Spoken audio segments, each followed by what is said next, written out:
Hello friends, welcome to our channel E mentor. आज की video में हम लोग डिस्कस करेंगे कोस्ट कॉन्सेप्ट को। ठीक है। कोस्ट किसके पॉइंट ऑफ व्यू से देखेंगे हम लोग? प्रोड्यूसर के पॉइंट ऑफ व्यू से, क्योंकि खर्चा कौन बियर करेगा? प्रोड्यूसर को बियर करना है। अगर वो कोई प्रोडक्शन कर रहा है, फैक्ट्री लगा रहा है, तो उस फैक्ट्री को लगाने के लिए उसे खर्चा तो बियर करना पड़ेगा ना। तो उसी को हम क्या बोलेंगे? Cost concept. तो वो खर्चे किस किस टाइप के होते हैं, क्या क्या होते हैं, तो वो सब हम लोग अपनी आज की वीडियो में डिस्कस करेंगे। ठीक है। So let's start our today's session. ठीक है। तो कोस्ट मतलब क्या हो गया हमारे पास? खर्चा। कोस्ट क्या हो गया हमारे पास? खर्चा हो गया। और वो खर्चा कौन कौन से टाइप का होता है, क्या क्या होता है, आज हम लोग बेसिकली थोड़ा थ्योरी पार्ट को ही डिस्कस करेंगे अपनी इस वीडियो में। ठीक है। टाइप्स ऑफ कोस्ट को देखेंगे, क्योंकि इससे एमसीक्यू काफी पूछे जाते हैं कि डेफिनेशन दे देंगे, पूछेंगे ये कौन सी वाली कोस्ट है, ऐसे करके क्वेश्चन आते हैं इस टॉपिक से। ठीक है। तो हमारा फर्स्ट आता है एक्सप्लिसिट कोस्ट। एक्सप्लिसिट। ठीक है। एक्सप्लिसिट का क्या मतलब होगा हमारे पास? कोई भी ऐसा खर्चा जो कि हमने मार्केट से किया है, मतलब मार्केट से हमने कोई भी सामान खरीदा है और उससे हम लोग यूज कर रहे हैं अपनी प्रोडक्शन में, अपनी फैक्ट्री में यूज कर रहे हैं, ऐसा वाला खर्चा। ठीक है। Purchase of inputs. इनपुट्स हम लोग जो खरीद रहे हैं वो कहाँ से खरीद रहे हैं? मार्केट से अगर हम खरीद रहे हैं तो उसको हम क्या बोलेंगे? Explicit coast. फॉर एग्जाम्पल, मुझे अपनी फैक्ट्री लगानी है तो मुझे लैंड चाहिए। लैंड मैंने किसी से ली है, किसी से ली है तो उसके बदले में उसे रेंट दूंगी। अगर मैं उसे रेंट दूंगी तो खर्चा हो गया मेरा। खर्चा हो गया, कौन सा हो गया? एक्सप्लिसिट कॉस्ट हो गया हमारे पास। ठीक है। और कैपिटल। कैपिटल नहीं थी मेरे पास, मेरे पास पैसे नहीं है हाथ में, पर मशीनरी खरीदनी है और भी अपनी फैक्ट्री चलाने के लिए बहुत सारे खर्चे करने हैं, तो पैसा चाहिए। पैसा नहीं है तो मैंने बैंक से लिया। बैंक से लिया तो उसको इंटरेस्ट दूंगी मैं बैंक को। तो अगर मैं बैंक को इंटरेस्ट दे रही हूँ यानी खर्चा कर रही हूँ, खर्चा तो मार्केट से लिया ना मैंने लोन, तो इसलिए क्या हो गया? वो एक्सप्लिसिट कॉस्ट में आ गया। ठीक है। Raw material. मेरे पास रॉ मटेरियल नहीं है, रॉ मटेरियल मैंने बाहर से खरीदा, मार्केट से खरीदा, तो वो क्या हो गया हमारे पास? Explicit cost. कोई भी ऐसा खर्चा जो आप मार्केट से कर रहे हो, जो भी आप अपने इनपुट्स हैं प्रोडक्शन के लिए, जो भी आपको इनपुट्स चाहिए वो खरीदने के लिए आप मार्केट जा रहे हो, तो दैट इज एक्सप्लिसिट कॉस्ट। ठीक है। आपने मैनेजर हायर किए हुए हैं, वर्कर्स हायर किए हुए हैं, उनको आप वेजेस एंड सैलरी दे रहे हो, तो खर्चा है। खर्चा है तो एक्सप्लिसिट कॉस्ट। तो नेक्स्ट हमारा आता है इम्प्लिसिट कॉस्ट। इम्प्लिसिट कॉस्ट का क्या मतलब हो जाएगा? जैसे लैंड, कैपिटल,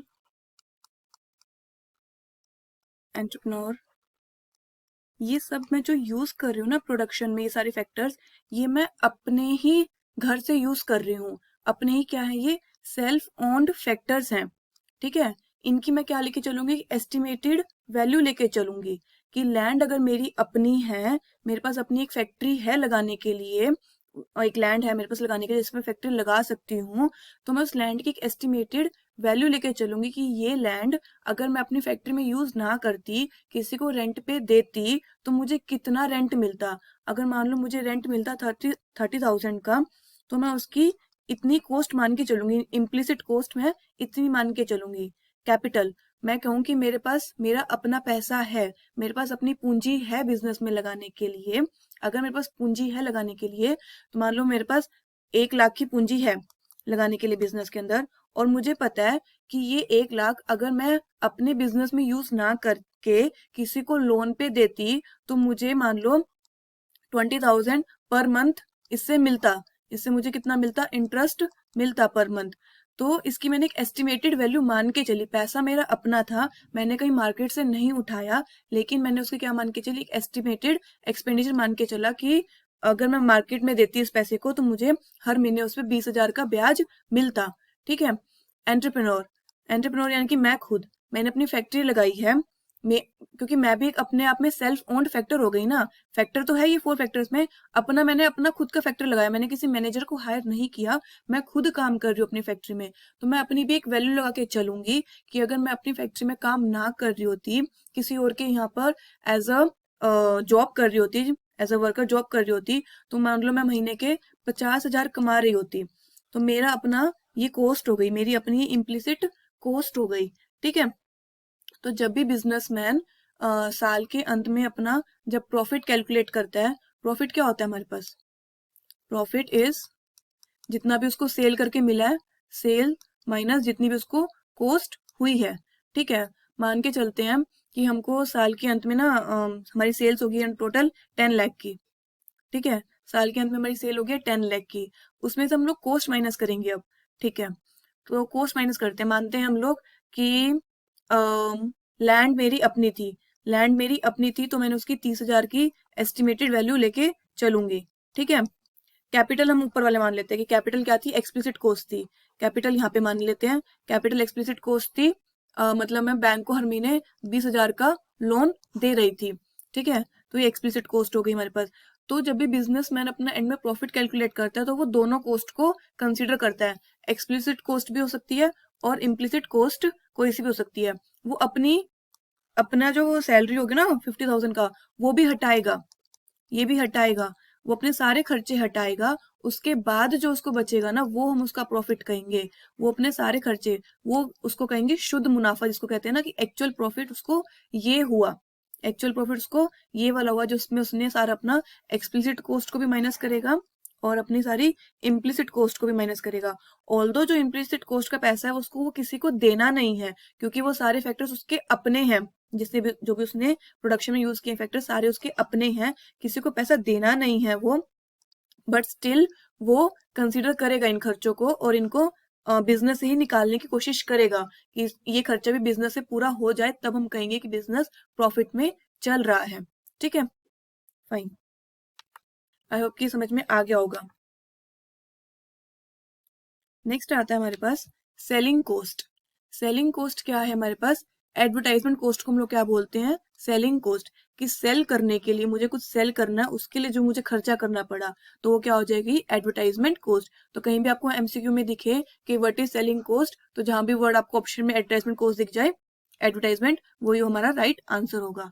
ठीक है, एडवर्टाइजमेंट करते हैं ना, ब्रांड्स करते हैं कि सैमसंग अपने फोन का करता है, वीवो करता है, ओप्पो करता है ना, एडवर्टाइजमेंट होती है, तो वो क्या होगी हमारे पास? वो सेलिंग कोस्ट कहलाती है हमारे पास।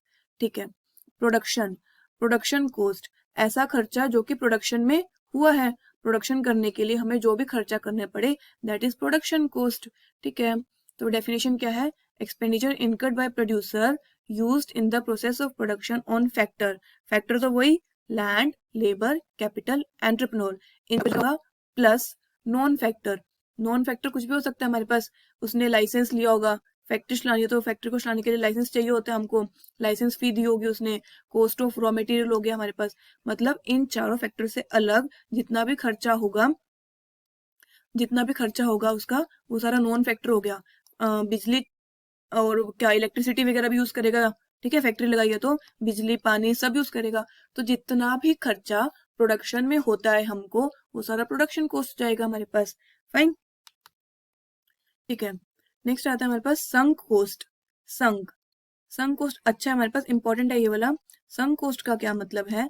ऐसा खर्चा जो कि हम लोग कर चुके हैं और उसको हम लोग रिकवर नहीं कर सकते, can not be recovered. Recover का मतलब अगर बिजनेस को हम बंद करते हैं, मान लो 6 महीने बाद हमें लगा कि बिजनेस नहीं चल रहा है, 6 महीने बाद हम अपने बिजनेस को बंद करना चाह रहे हैं, तो ये ऐसा खर्चा है जिसको आप रिकवर नहीं कर सकते हैं। जैसे एग्जांपल हो गया लाइसेंस फी। लाइसेंस फी अगर आपने एक बार ले ली तो खर्चा हो गया ना। ऐसा तो होगा नहीं कि 6 महीने बाद बिजनेस बंद कर रहे हो तो जाके सरकार को लाइसेंस वापस कर रहे हो और पैसा वापस लेके आ रहे हो, ऐसा नहीं कर सकते ना। ठीक है, क्योंकि बाकी बाकी जो खर्चे हुए, मान लो कैपिटल पे है, तो आपका बिजनेस नहीं चल रहा है तो अपने आप पैसे निकाल लोगे और कैपिटल अपने बैंक से ली थी, जो पैसा अपने बैंक से लोन लिया था, तो उसको वापस कराओगे। ठीक है, तो बाकी मोस्टली कॉस्ट क्या होती है, वो रिकवर कर सकते हैं। कॉस्ट जैसे रॉ मटेरियल है, कहीं से खरीद रखा है, बिजनेस नहीं चल रहा, तो वापस करो जहां से खरीद रखा है रॉ मटेरियल, फिर भी एक टाइम पे वापस हो सकता है। लेकिन कहीं ऐसे खर्चे होते हैं जिनको आप रिकवर नहीं कर सकते हैं, जैसे लाइसेंस फी अगर खर्चा हो गया है तो वो हो गया है। तो संक कोस्ट की डेफिनेशन आती है कि संक कोस्ट क्या है हमारे पास? ऐसा खर्चा जो कि हो चुका है और उसको आप रिकवर नहीं कर सकते हैं। ठीक है, नेक्स्ट है हमारे पास सोशल कोस्ट। सोशल कोस्ट का मतलब ऐसा खर्चा जो कि आपने ना ही तो खरीदा है, ना ही हायर किया है, फिर भी फर्म को करना पड़ रहा है। For example pollution related cost. Pollution related cost, इसका क्या मतलब हुआ? फॉर एग्जाम्पल आपकी फैक्ट्री ऐसी जगह पे है, आपकी फैक्ट्री नियर बाय एयरपोर्ट है, ठीक है। अगर नियर बाय एयरपोर्ट है तो क्या होगा, रोज वहां से एयरप्लेन्स जाते रहेंगे ऊपर से, तो क्या होगा वहां पे, नॉइज पोल्यूशन होगा। नॉइज पोल्यूशन होगा तो जो आपके वर्कर्स हैं वो डिस्टर्ब होंगे, उनकी जो एफिशिएंसी है वो कम होती रहेगी। तो मतलब एक तरह से अगर उनकी एफिशिएंसी कम होगी, वो कम काम कर रहे होंगे, कम काम करेंगे तो कहीं ना कहीं आपको खर्चा ही बढ़ेगा ना, आपका आउटपुट अगर कम प्रोड्यूस हो रहा है तो आपको खर्चा ही बढ़ रहा है ना। तो ये थोड़ा उसको हम उस सेंस में कहते हैं सोशल कॉस्ट, कि पोल्यूशन रिलेटेड कॉस्ट, ठीक है। तो इसके यही एग्जांपल आते हैं पोल्यूशन वाले ही, कि अगर आपकी फैक्ट्री ऐसी जगह पे जहाँ पे अच्छा पानी नहीं है, वर्कर्स के लिए अच्छी कंडीशंस नहीं है, तो बेचारे इतनी, तो अगर पानी पीने अगर इतनी दूर जा रहे हैं तो 1 घंटा तो उसमें ही वेस्ट कर रहे हैं, तो कहीं ना कहीं उनकी एफिशिएंसी कम होती है वर्कर्स वगैरह की, ऐसे, ठीक है। तो ऐसा वाला खर्चा जो कि फर्म ने हायर नहीं की है फिर भी करना पड़ रहा है, क्योंकि पोल्यूशन है कहीं पे, कुछ भी ऐसा मतलब, ठीक है। तो वो क्या हो जाएगा हमारे पास, सोशल कॉस्ट में आ जाएगा, ठीक है, फाइन। ये इंपॉर्टेंट है हमारे पास। नेक्स्ट आता है हमारे पास फिक्स्ड कॉस्ट। फिक्स्ड कॉस्ट और वेरिएबल कॉस्ट क्या है, ये इंपॉर्टेंट है हमारे पास, इसको अच्छे से देखते हैं हम लोग, ठीक है। फिक्स्ड कॉस्ट ऐसा खर्चा जो कि हमको करना ही करना पड़ेगा, नो मैटर हम आउटपुट कितना प्रोड्यूस कर रहे हैं, इसको आउटपुट से फर्क नहीं पड़ता, रिगार्डलेस ऑफ आउटपुट प्रोड्यूस। जैसे अगर हम बिजनेस स्टार्ट कर रहे हैं, तो बिजनेस स्टार्ट करना तो पहले सारी अरेंजमेंट करनी पड़ेगी ना, बिजनेस स्टार्ट करना तो लैंड लेनी पड़ेगी, लैंड के लिए आप रेंट देंगे, ठीक है। और क्या होगा हमारे पास, लैंड ले ली हमने, ठीक है, बैंक से इंटरेस्ट लेंगे, बैंक से वो लेंगे, लोन लेंगे, तो लोन के ऊपर आप इंटरेस्ट अगर दे रहे हैं, हर महीने दे रहे हैं, तो एक फिक्स्ड कॉस्ट है। अभी आपका आउटपुट स्टार्ट नहीं हुआ, अभी फैक्ट्री में काम करना स्टार्ट नहीं हुआ है, ये फैक्ट्री का सेटअप है, हाँ, इसको हम कह सकते हैं एक तरह से सेटअप कॉस्ट, कि बिजनेस को स्टार्ट करने के लिए जो सेटअप कॉस्ट करनी पड़ेगी, तो वो सारी क्या होगी, फिक्स्ड कॉस्ट। अभी आउटपुट जीरो है, आउटपुट कुछ नहीं हो रहा है, ये स्टार्टिंग का सारा खर्चा हो गया हमारे पास, ठीक है।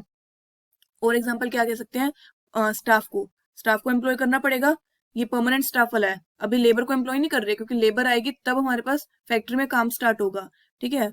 लाइसेंस फी, बिजनेस स्टार्ट करना तो लाइसेंस फी करनी पड़ेगी, आपको खर्चा करना पड़ेगा। Cost of plant and machinery, ठीक है। अगर आप प्लांट एंड मशीनरी, यही ना आपने जो लोन लिया, कैपिटल लिया, ठीक है, लोन लिया मतलब, तो लोन से आप क्या करोगे, प्लांट एंड मशीनरी खरीदोगे, तो ये वाला खर्चा हो गया हमारे पास, ठीक है। अगर मान लो आप अपनी लैंड खरीद रहे हो, रेंट ना देके लैंड खरीद रहे हो, लैंड एंड बिल्डिंग, तो वो खर्चा हो गया। मतलब सेटअप कॉस्ट, इसको आउटपुट से कोई फर्क नहीं पड़ता, फिक्स्ड कॉस्ट को आउटपुट से कोई फर्क नहीं पड़ता। जैसे आप इसको ऐसे भी समझ सकते हैं, जब लॉकडाउन हुआ, ठीक है, लॉकडाउन हुआ तो बिजनेस क्या थे हमारे पास उस टाइम पे, प्रोडक्शन बंद थी, बिजनेस क्या थे हमारे पास, बंद पड़े हुए थे, प्रोडक्शन उसमें क्या थी हमारे पास उस टाइम, जीरो थी, आउटपुट क्या था, जीरो था, बट स्टिल बिजनेस के खर्चे तो थे ना उस टाइम भी, क्योंकि अगर जिसने अपना बिजनेस लैंड रेंट पे दे रखी थी, वो रेंट उस टाइम पे कर रहा था, उस टाइम भी लॉकडाउन के टाइम पे वो लोग रेंट वगैरह पे कर रहे थे अपना, ठीक है। जब प्रोडक्शन जीरो थी लॉकडाउन के टाइम पे, परमानेंट स्टाफ को भी वेजेस दे रहे थे, ठीक है। तो ऐसा वाला खर्चा जब आउटपुट जीरो है बट स्टिल आपको खर्चा करना पड़ रहा है, इसको आप लॉकडाउन से रिलेट कर सकते हैं। जब लॉकडाउन हुआ था तब भी बिजनेस कॉर्पोरेशन ने काफी खर्चे किए हैं, वो उनके लिए जरूरी खर्चे थे, हर महीने वाले देने ही पड़े उनको, ठीक है। तो वो क्या हो गया हमारे पास, फिक्स्ड कॉस्ट हो गया हमारे पास, ठीक है। नेक्स्ट आते हैं हमारे पास वेरिएबल कॉस्ट। वेरिएबल कॉस्ट क्या है, वेरिएबल कॉस्ट कहेंगे हम लोग बिजनेस को रन करने के लिए जो हमें खर्चे करने पड़ते हैं, टू रन बिजनेस। अब हम लोग आउटपुट प्रोड्यूस करेंगे, कि आउटपुट हमें कुछ प्रोड्यूस करना, उसको प्रोड्यूस करने के जो खर्चे करने पड़ेंगे, this is the cost related to the output produce in the business, ठीक है। अब हमें आउटपुट प्रोड्यूस करना है तो हमें रॉ मटेरियल खरीदना पड़ेगा, ठीक है। रॉ मटेरियल हम कब खरीदेंगे, जब बिजनेस रन कर रहा है, बिजनेस को रन करने के लिए हम लोग रॉ मटेरियल खरीदेंगे, तो वेरिएबल कॉस्ट है। मतलब एक तरह से कह सकते हैं ये वाला डे टू डे बिजनेस की जो ट्रांजेक्शन हो रही है उससे रिलेटेड खर्चा वाला हो जाएगा, डे टू डे खर्चा वाला कह सकते हैं। बिजनेस को रन करने के लिए जो खर्चा चाहिए हमको, ठीक है, लेबर लगा रहे हैं, हर रोज की लेबर अलग होती है, मतलब कि कोई आ रही है लेबर जा रही है, तो वेजेस ऑफ कैजुअल लेबर हो गया। इलेक्ट्रिसिटी का खर्चा आप उतना ही पे करेंगे जितनी आप इलेक्ट्रिसिटी को यूज करेंगे, तो that is variable cost, business को रन करने के लिए, ठीक है। शिपिंग चार्जेस, बिजनेस अगर चल रहा है तो माल आएगा जाएगा, वो सारे खर्चे आपको करने ही पड़ेंगे। ठीक है, तो जब लॉकडाउन हुआ ये वाले सारे खर्चे क्या हो गए थे हमारे पास, जीरो हो गए थे। क्यों? क्योंकि लेबर हमने एम्प्लॉय कर ही नहीं रखी थी, तो लेबर एम्प्लॉय नहीं, तो वेजेस कहाँ से देंगे? इलेक्ट्रिसिटी बिजनेस बंद पड़ा, इलेक्ट्रिसिटी हम यूज ही नहीं कर रहे हैं, तो ये खर्चा कहाँ से देंगे हम लोग? ठीक है, शिपिंग चार्जेस, जब माल इधर से उधर जा ही नहीं रहा था, लॉकडाउन था, बिल्कुल बिजनेस बंद पड़ा था, तब भी ये खर्चा नहीं हो रहा था। तो उसको आप ऐसे डिफ्रेंशिएट कर सकते हैं। ठीक है, कि अगर एक टाइम पे बिजनेस बंद भी है तब कौन सा खर्चा होएगा और कौन सा खर्चा नहीं होएगा। जो सा खर्चा होगा, बिजनेस बंद होते हुए भी खर्चा होगा, वो फिक्स्ड कॉस्ट हो जाएगा हमारे पास, जो कि, और बिजनेस बंद है फिर भी, बिजनेस बंद है और खर्चा नहीं हो रहा है, वो वेरिएबल कॉस्ट हो जाएगा हमारे पास। ठीक है, क्योंकि वेरिएबल कॉस्ट हमारे पास जीरो हो जाएगा जब बिजनेस बंद होगा, क्योंकि it is directly related to output, it is directly related to output produced. ठीक है, फाइन, आई होप कि समझ में आ गया होगा। ठीक है, इसको हम लोग अच्छे से और एक्सप्लेन कर लेते हैं। फिक्स्ड कॉस्ट, फिक्स्ड कॉस्ट को और हम किस नाम से बोलते हैं? सप्लीमेंट्री कॉस्ट भी बोलते हैं। फिक्स्ड कॉस्ट को हम क्या बोलते हैं? Supplementary cost, overhead cost, indirect cost. काफी इंपॉर्टेंट है ये नेम्स आते हैं एमसीक्यू में कि सप्लीमेंट्री कॉस्ट हम किसको कहते हैं, ओवरहेड कॉस्ट किसको कहते हैं, इनडायरेक्ट कॉस्ट हम किसको कहते हैं। ठीक है, तो जो फिक्स्ड कॉस्ट का हम लोग ग्राफ ड्रॉ करेंगे वो क्या होगा, एक हॉरिजॉन्टल लाइन होगा। ये क्या दिखाएगा कि जो टोटल फिक्स्ड कॉस्ट है वो कांस्टेंट होती है। आउटपुट आप कितना भी प्रोड्यूस कर लो, आउटपुट जब हमारे पास जीरो था तब भी ये फिक्स्ड कॉस्ट हो रही थी। मान लो कि 1 लाख की अगर फिक्स्ड कॉस्ट हुई है बिजनेस को सेटअप करने के लिए, तो वो हुई है। आउटपुट अभी जीरो, हमने कभी कुछ प्रोड्यूस करना स्टार्ट नहीं किया। आउटपुट चाहे कितना ही बढ़ जाए, आउटपुट चाहे आप कितना ही बढ़ा लो, ठीक है, फिक्स्ड कॉस्ट वो है, वो कांस्टेंट ही है, वो उतनी ही है, क्योंकि एक बार आपने जो खर्चा कर दिया वो कर ही दिया। ठीक है, तो it is a horizontal straight line parallel to X axis कि टीएफसी हमारे पास टोटल फिक्स्ड कॉस्ट ये कांस्टेंट होता है at all level of output. Fine, और जो वेरिएबल कॉस्ट है इसको हम क्या कहते हैं? प्राइम कॉस्ट और डायरेक्ट कॉस्ट। क्योंकि ये प्राइम कॉस्ट है, क्योंकि बिजनेस खोला है तो रन करेंगे तो प्राइम खर्चा, पहला खर्चा जिसको बोलेंगे प्राइमली, कि बिजनेस को रन करने के लिए जो खर्चा चाहिए उसको हम प्राइम कॉस्ट बोलेंगे। ठीक है, और डायरेक्ट कॉस्ट, तभी नाम वेरिएबल है ना, वेरिएबल, कि जितना जितना बिजनेस में आउटपुट प्रोड्यूस होगा उसी के अकॉर्डिंग वेरी करता जाएगा खर्चा। ठीक है, उसी के अकॉर्डिंग खर्चा क्या करता जाएगा, वेरी करता जाएगा, चेंज होता जाएगा जितना जितना हम आउटपुट प्रोड्यूस करेंगे। ठीक है, तो इसको हम क्या कहते हैं? प्राइम कॉस्ट भी कहते हैं और डायरेक्ट कॉस्ट भी कहते हैं। इंपॉर्टेंट है इनके नेम्स, ये तो जरूर लर्न कर लेना आप लोग प्लीज, और इसको नोट डाउन करना अपने नोट्स के अंदर। ठीक है, अच्छा, अब इसके हम ग्राफ की बात करें तो जो टीवीसी यानी कि टोटल वेरिएबल कॉस्ट, इसका जो ग्राफ है वो क्या है? First increases eight decreasing rate, first increases eight decreasing rate, और उसके बाद इंक्रीजेस एट इंक्रीजिंग रेट। ये ऐसा क्यों हुआ? ये ऐसा इसलिए हुआ क्योंकि हमने अपनी लॉ ऑफ वेरिएबल प्रोपोर्शन की वीडियो में पढ़ा था कि जब हम लोग लेबर को इंक्रीज करते हैं, लेबर को हम क्यों इंक्रीज कर रहे हैं? आउटपुट के लिए, तो लेबर मतलब आउटपुट एक ही बात हो गई। ठीक है, आउटपुट प्रोड्यूस करने के लिए। तो जैसे जैसे हम लेबर को इंक्रीज करते हैं तो स्टार्टिंग में क्या होता है हमारे पास? स्टार्टिंग में एफिशिएंसी हमको अच्छी मिलती है। तो जब स्टार्टिंग में हमको एफिशिएंसी अच्छी मिलती है तो कॉस्ट हमको कम पड़ती है, क्योंकि एफिशिएंसी अच्छी होगी तो ये लोग आउटपुट अच्छा प्रोड्यूस करेंगे हमको, तो हमको कॉस्ट कम पड़ती है। इसलिए स्टार्टिंग में क्या हो गया हमारे पास?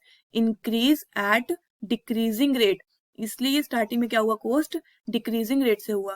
तो ये देखो स्लोप पहले क्या था हमारे पास? स्टीप था, फिर ये स्लोप क्या हो गया? फ्लैट हो गया। तो इसलिए इंक्रीज एट डिक्रीजिंग रेट। फिर हमने पढ़ा था एक आइडियल रेशियो के बाद एफिशिएंसी कम हो जाती है, एफिशिएंसी कम हो जाएगी तो इनकी आउटपुट कम, तो हमको उस लेबर को कॉस्ट ज्यादा बियर करनी पड़ेगी, क्योंकि वेजेस हम उतनी ही दे रहे हैं लेबर को, तो हमारी कॉस्ट बढ़ जाती है। तो इसलिए एक पॉइंट के बाद टोटल वेरिएबल कॉस्ट क्या हो जाती है? Increases eight increasing rate, increases eight क्या हो गया हमारे पास? इंक्रीजिंग रेट से, increases eight increasing rate. Fine, ठीक है, इसको हम थोड़ा और अच्छे से देख लेते हैं फिर से एक बार और, कि हम लोगों ने लॉ ऑफ वेरिएबल प्रोपोर्शन में पढ़ा था। मैं लॉ ऑफ वेरिएबल प्रोपोर्शन का डायग्राम बना रही हूँ अभी। ये कैसे था हमारे पास? ये ऐसे था, ये टीपी कर्व थी, ठीक है। ये टीपी कर्व ऐसे क्यों थी हमारे पास? फर्स्ट ये हमारे पास कैसे होती है? इंक्रीज एट इंक्रीजिंग रेट थी हमारे पास, ठीक है। फिर इंक्रीज एट डिक्रीजिंग रेट, और यहाँ पे क्या थे हमारे पास? नेगेटिव रिटर्न्स थे, क्योंकि स्टार्टिंग में हमारे पास एफिशिएंसी अच्छी होती है, स्टार्टिंग में efficiency is greater than cost, और फिर ये स्टार्टिंग में होता है हमारे पास, ठीक है। स्टेज 1 जिसको हम कहते हैं स्टेज 1, ठीक है। और स्टेज 2 में क्या होता है हमारे पास? स्टेज 2 में हमारे पास एफिशिएंसी कम हो जाती है, एफिशिएंसी लेस देन हो जाती है हमारे पास कॉस्ट से, ठीक है। तो इसी के कोरोस्पॉन्डिंग हमने टीवीसी, टोटल वेरिएबल कॉस्ट का को कैसे बनाया? हमने इसको ऐसे बनाया, ठीक है। ये क्या है हमारे पास? टीवीसी, टोटल वेरिएबल कॉस्ट, क्योंकि अगर ये इंक्रीजिंग एट इंक्रीजिंग रेट है तो ये इंक्रीजिंग एट डिक्रीजिंग रेट है, फर्स्ट स्टेज में इंक्रीजिंग एट डिक्रीजिंग रेट है, ठीक है। और जब ये सेकंड स्टेज में इंक्रीजिंग एट डिक्रीजिंग रेट है, ये हमारे पास TVC, increasing at increasing rate है हमारे पास, क्योंकि हमको बाद में कॉस्ट ज्यादा पड़ती है, एफिशिएंसी कम होती है। फाइन, आई होप कि आपको ये समझ में आ गया होगा रीजन। ओके, तो इस वीडियो में इतना ही। फिर भी कोई डाउट हो तो प्लीज कमेंट सेक्शन में लिख दीजिएगा। Okay, thank you so much.